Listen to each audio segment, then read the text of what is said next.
July 14, 1944. A cattle ranch outside Hebronville, Texas. The sun beat down on cracked earth as a truck carrying 17 German prisoners rolled through the ranch gate. The boys inside were 14, 15, 16 years old. Their hands still bore blisters from Hitler youth training camps. Now they were 4,000 miles from home, terrified of what came next. The boys had been told stories. Nazi propaganda painted American cowboys as lawless killers who dragged captives behind horses. The ranch foreman stood waiting as they climbed down from the truck. He was 63, bow-legged, weathered like the Texas mesquite. He didn't raise his voice. He didn't reach for a rope. He simply nodded toward the barn and said one word: work. And in that moment, the boys realized everything Berlin had taught them was a lie. The war had reached a strange intersection by the summer of 1944. Germany's Eastern Front was collapsing. Allied forces had landed at Normandy 6 weeks earlier. Yet across America, nearly 400,000 German prisoners of war lived in camps scattered from California to Virginia. The United States faced a paradox. Millions of American men fought overseas. Farms and ranches sat empty, crops rotting in fields. Labor shortages threatened the food supply that fueled the war machine. So Washington made a calculated decision: put the prisoners to work. But these weren't hardened Wehrmacht veterans. The boys sent to Texas ranches were remnants of the Volkssturm and Hitler Youth. They'd been drafted in Germany's desperate final levy. Some had fired rifles. Most had only marched in formation and sung patriotic songs. They'd surrendered in France or North Africa, often without fighting. Now they stood on American soil, property of a nation they'd been trained to hate. The Geneva Conventions required captors to treat prisoners humanely. Yet the conventions said nothing about what happened when prisoners met cowboys. The ranch outside Hebronville covered 12,000 acres of scrubland and mesquite. Cattle grazed in loose herds across terrain too rough for mechanized farming. The owner, a third-generation rancher named Samuel Hardwick, had lost his 2 sons to the Pacific Theater. He needed hands. The Army needed labor details. The arrangement was practical, not political. Hardwick would house, feed, and supervise 17 enemy prisoners. In exchange, they'd work the ranch until the war ended. The foreman assigned to oversee them was a man called Rusty. His real name was Russell Kowalski, son of Polish immigrants. He'd cowboyed for 40 years across 3 states. He spoke little, worked hard, and judged men by their blisters, not their birthplace. When the boys arrived, he saw fear in their eyes. He'd seen that look before. On colts separated from their mothers. On ranch hands, fresh from the city. Fear, he knew, could be gentled or sharpened. His choice would define what happened next. The first morning, Rusty led them to the tack room. Saddles hung on wooden racks, leather worn smooth by decades of use. He pointed to a pile of blankets and bridles. The boys stared, unsure what to do. None had ridden horses. Nazi youth training emphasized marching, not ranching. One boy, a thin 15-year-old named Thomas, reached for a saddle. It weighed 40 pounds. He struggled, face reddening, trying to lift it alone. Rusty watched for a moment, then he stepped forward. Not with anger, with a simple demonstration. He showed Thomas how to brace the weight against his hip, how to let his legs carry what his arms couldn't. The gesture was small, but it changed everything. Thomas expected punishment for weakness. Instead, he received instruction. Over the following days, Rusty repeated this pattern. When a boy fumbled a rope, Rusty retied the knot slowly, letting him watch. When another fell from a horse, Rusty helped him up and put him back in the saddle. There were no beatings, no humiliation, just the steady, patient rhythm of teaching. The boys had known only hierarchy and discipline, orders shouted, mistakes punished. This was different. This was mentorship. By the 3rd week, something unexpected emerged. The boys began to laugh. At first, nervous chuckles when someone dropped a lasso. Then louder, genuine laughter around the evening campfire. Rusty and the other ranch hands treated them like green recruits, not enemies. They mocked failed rope throws with good-natured ribbing. They showed the boys how to roll cigarettes from tobacco and newspaper, how to play cards, how to sing trail songs under stars so bright they seemed within reach. One evening, a boy named Otto pulled a harmonica from his pocket. He'd carried it through France, hidden in his boot during capture. He played a slow melody, something mournful from the Rhine Valley. The cowboys listened in silence. When he finished, one of the hands, a man named Jimmy, picked up a guitar. He played a Texas ballad about lost love and open plains. The two melodies couldn't have been more different, yet somehow, around that fire, they fit together. If you're watching from Germany, Texas, or anywhere freedom matters, hit that like button and subscribe. Share your location in the comments. Let's honor the forgotten stories together. This channel brings history to life, one truth at a time. Your support keeps these stories alive. The work was hard, harder than anything the boys had known. Herding cattle across rough terrain demanded strength, focus, and resilience. Barbed wire tore hands. Dust choked lungs. The Texas heat pressed down like a physical weight. But the work was also honest. No ideology, no propaganda. Just a task, a tool, and the satisfaction of completing it. For boys raised on promises of conquest and glory, this simplicity was revolutionary. They weren't fighting for a cause. They were fixing a fence. And somehow that mattered more. Rusty noticed the transformation. Thomas, the boy who'd struggled with the saddle, now handled horses with quiet confidence. Otto, the harmonica player, could rope a calf faster than some of the ranch hands. Even the youngest, a boy named Emil who barely spoke English, had learned to anticipate the cattle's movements. They were becoming cowboys, not in costume, but in spirit. The swagger of Hitler Youth had given way to something steadier, a kind of masculinity built on competence, not conquest. But the change wasn't just in the boys. The ranch hands, too, felt something shift. Jimmy, the guitar player, had a brother fighting in Europe. He'd hated Germans with a burning certainty. Yet watching these boys struggle and grow, that hate became harder to hold. They weren't monsters. They were kids. Kids who'd been fed lies and sent to die. One night, after Otto played his harmonica, Jimmy told him about his brother, about the letters that had stopped coming. Otto listened. He didn't apologize for the war, but he shared his own losses. His father, killed in a bombing raid. His hometown, reduced to rubble. The conversation didn't erase the war, but it humanized both sides. By August, the ranch operated like a well-oiled machine. The boys worked alongside the cowboys with easy familiarity. They shared meals, jokes, and workloads. Visitors to the ranch could barely distinguish the prisoners from the hands. All wore the same dusty jeans and sweat-stained hats. All moved with the same bow-legged gait. The war felt distant, almost unreal. News trickled in through radios and newspapers.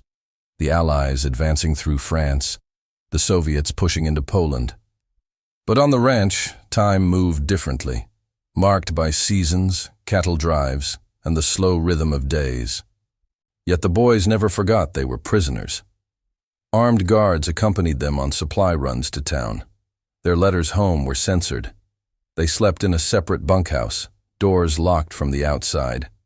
The kindness of the cowboys didn't erase their captivity. It only made it more bearable, and perhaps more confusing. Berlin had taught them that Americans were degenerates, weak, corrupt. The reality was far more complicated. These cowboys were harder than any soldier the boys had met. They worked longer hours, endured harsher conditions, and did it without complaint. Strength, the boys realized, didn't require cruelty. In September, Rusty took Thomas and Otto on a cattle drive to a neighboring ranch 60 miles north. The journey required 3 days on horseback, camping under open sky. On the second night, camped beside a creek, Rusty told them about his own past, how he'd left Poland as a boy, fleeing poverty and persecution, how he'd found freedom in Texas, not through conquest, but through hard work and respect. He spoke of the American West as a place where a man's past mattered less than his present, where you earned your place through deeds, not birthright. Thomas listened, conflicted. He'd been taught that Germany was destined to rule, that some races were superior, others inferior. Yet here was Rusty, a Polish immigrant, teaching him skills and values that Berlin never had.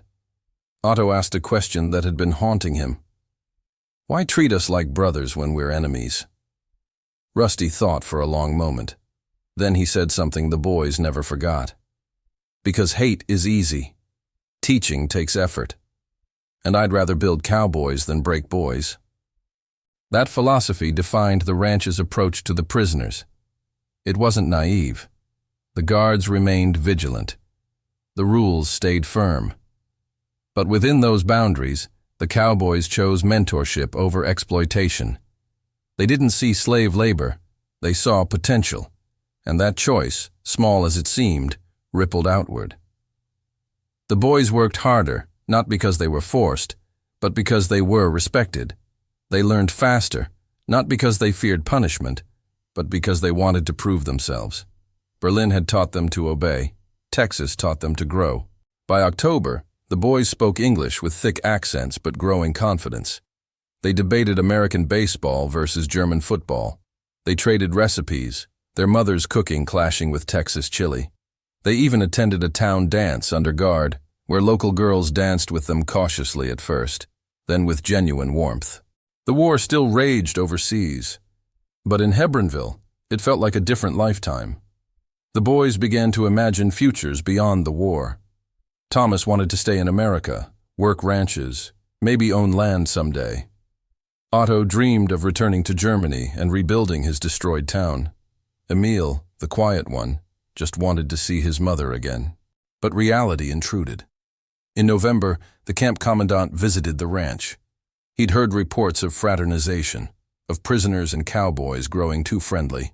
He reminded Hardwick and Rusty that these were enemy combatants, not ranch hands. Geneva Conventions required work, but not brotherhood. The visit cast a shadow over the ranch. The boys felt the shift. The easy laughter grew strained. The cowboys kept more distance. For a week, the ranch felt cold despite the Texas heat. Then Rusty made a decision. One morning, he gathered the boys and the ranch hands together. He spoke plainly. The war would end someday. Until then, they had work to do. He didn't say they were brothers. He didn't have to. He simply handed Thomas a rope and told him to teach the new calf roping technique to Jimmy. That gesture, small and defiant, restored the balance. The commandant's rules would be followed. But the spirit of the ranch, that couldn't be regulated. December brought colder nights and longer shadows. The boys knew the war was nearing its end. Germany's defeat seemed inevitable. Letters from home grew scarce, then stopped. The boys didn't know if their families were alive or dead. The ranch became their anchor, the only stable thing in a world coming apart. Rusty noticed Thomas grew quieter. One evening, he found him by the corral, staring at the horizon. He didn't ask what was wrong. He just stood beside him. After a while, Thomas spoke.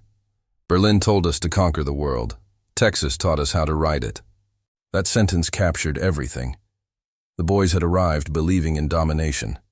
They'd been taught that strength meant crushing others. But the cowboys showed them a different model. Strength could be patient. Power could be generous. Masculinity didn't require conquest. It required competence, respect, and the ability to teach the next generation. The boys learned to rope, not to dominate cattle, but to guide them. To work with the land, not against it. These lessons, simple as they seemed, rewired everything Berlin had programmed into them. By January 1945, the ranch operated at peak efficiency. The boys had become indispensable. They knew the cattle, the land, the rhythms of ranch life better than some lifelong hands.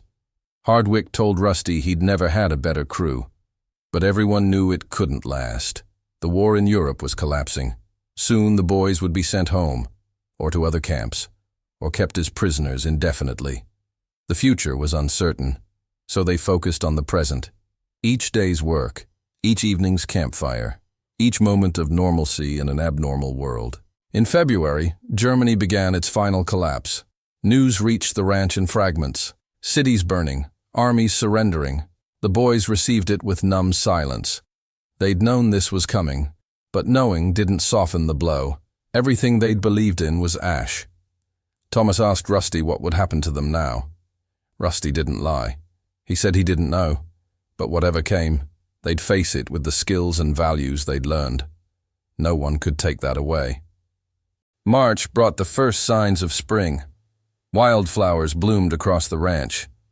The boys helped with the spring roundup, the biggest event of the ranching year. For a week, the work consumed everyone from dawn to long after dusk.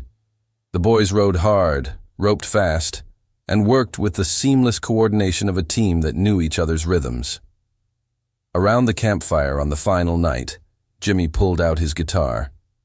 Otto grabbed his harmonica. They played together, cowboy songs and German melodies blending into something new, something that belonged only to that moment, that place, those people. On April 12, 1945, President Franklin Roosevelt died. The news reached the ranch by radio. The cowboys removed their hats in respect. The boys watched, uncertain how to react. Rusty explained that in America, you could honor a leader even if you'd once been his enemy. Respect wasn't about politics. It was about recognizing integrity. The boys absorbed this lesson like all the others, quietly, deeply. When Germany surrendered on May 8, 1945, the ranch gathered around the radio. The announcement came through static and crackling interference. The war in Europe was over. The boys sat in stunned silence. They'd known it was coming, but hearing it made it real. Thomas cried. Otto stared at the ground. Emil whispered a prayer in German. The cowboys gave them space to grieve, because they understood. The boys weren't crying for Hitler or the Nazi regime. They were crying for everything they'd lost. Their childhoods, their families, their country as they'd known it. The days following surrender felt surreal. The boys still worked the ranch, but the weight had shifted. They were no longer prisoners of a nation at war. They were prisoners waiting for a war to finish processing them. Bureaucracy moved slowly. Weeks passed with no word on their fate. Rusty kept them busy. Work was the best distraction, and the ranch still needed hands. In June, the orders finally came. The boys would be sent to a larger processing camp, then eventually repatriated to Germany. The news hit harder than anyone expected. The ranch had become home. Texas had become familiar. The cowboys had become family. Leaving felt like exile. The night before departure, Hardwick hosted a final meal. Steaks grilled over mesquite, beans and cornbread, peach cobbler. The boys ate slowly, savoring every bite. After dinner, Rusty stood. He didn't make a speech. He simply shook each boy's hand, looked them in the eye, and told them they'd always have a place on the ranch if they ever returned. The morning of departure arrived too quickly. The boys packed their few belongings. They dressed in the same clothes they'd arrived in, though now the uniforms hung loose on frames hardened by ranch work. They climbed into the same truck that had brought them, but they weren't the same boys. Thomas looked back at the ranch, memorizing the details. The barn where he'd learned to saddle a horse, the corral where he'd roped his first calf, the bunkhouse where he'd laughed harder than he ever had in Germany. As the truck rolled through the gate, Otto played his harmonica one last time, a slow, mournful melody. The cowboys stood watching until the dust settled and the sound faded. They didn't speak.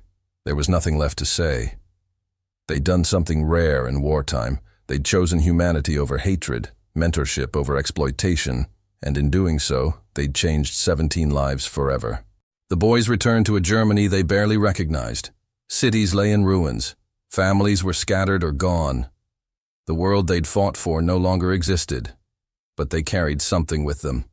A memory of Texas sunsets, of cowboys who taught instead of punished, of a different kind of strength. Thomas eventually immigrated back to America. He worked ranches across the Southwest, never forgetting the skills Rusty taught him. Otto rebuilt his hometown. bringing American pragmatism to German efficiency. Emil found his mother alive and spent the rest of his life farming, teaching his children the values he'd learned on a Texas ranch. Rusty continued cowboying until his body gave out. He never spoke much about the German boys. When asked, he'd shrug and say they were just hands, good hands. But those who knew him understood. He'd made a choice that summer of 1944. To see boys instead of enemies, to teach instead of punish. And that choice rippled through decades. The boys became men who valued hard work and respect, who understood that strength didn't require cruelty, who taught their own children that hate is easy, but building takes effort. The ranch itself continued for another generation before being sold to developers. The bunkhouse where the boys slept was torn down. The corral where they learned to rope was paved over. But the story remained, passed down through families, remembered in letters and faded photographs. A reminder that even in war, humanity finds a way, that the choice to mentor instead of exploit, to teach instead of break, creates a legacy that outlasts any battlefield. Berlin had told them to conquer the world. Texas taught them how to ride it, and in that difference lay everything. The Cowboys didn't try to break the boys' spirit. They redirected it. They showed them that true strength comes from building, not destroying, from teaching, not dominating, from respect earned through competence, not fear imposed through violence. It was a simple philosophy. But in the summer of 1944, on a dusty ranch outside Hebronville, it changed 17 lives. And through them, it changed the world just a little bit. One rope knot, one campfire song, one act of brotherhood at a time.